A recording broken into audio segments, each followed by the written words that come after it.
2 года назад Международное объединение содействия развитию Абазина абхазского этноса Алашара во главе с Мусой Экзековым и Академия наук Абхазии во главе с Зурабом Джапуа договорились о совместных действиях по консолидации всех созидательных сил научного сообщества для сохранения и развития языка и культуры народа Абаза. В марте 2015 года в Карачаево-Черкесской республике Российской Федерации был проведен первый международный круглый стол, в котором приняли участие ведущие ученые, государственные и общественные деятели.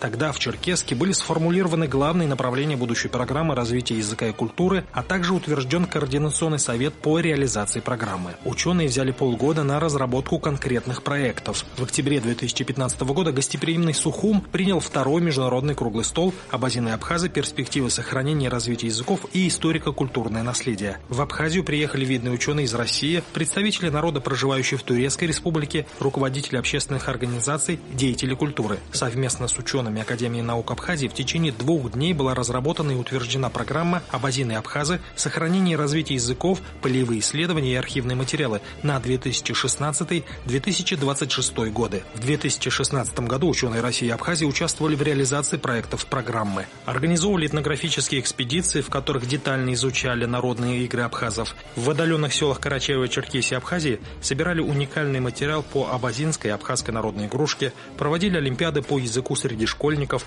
разрабатывали методические пособия и учебные комплексы, организовывали научно-практические конференции «Тоболовские чтения» и «Клычевские чтения», исследовали уникальные материалы в государственных архивах Москвы и Санкт-Петербурга. И вот настало время поделиться увиденным, услышанным и созданным. Для этого 27 января 2017 года в Сухуме организован 3-й международный круглый стол с участием видных ученых, представителей органов власти Абхазии и Карачаево-Черкесской республики Российской Федерации.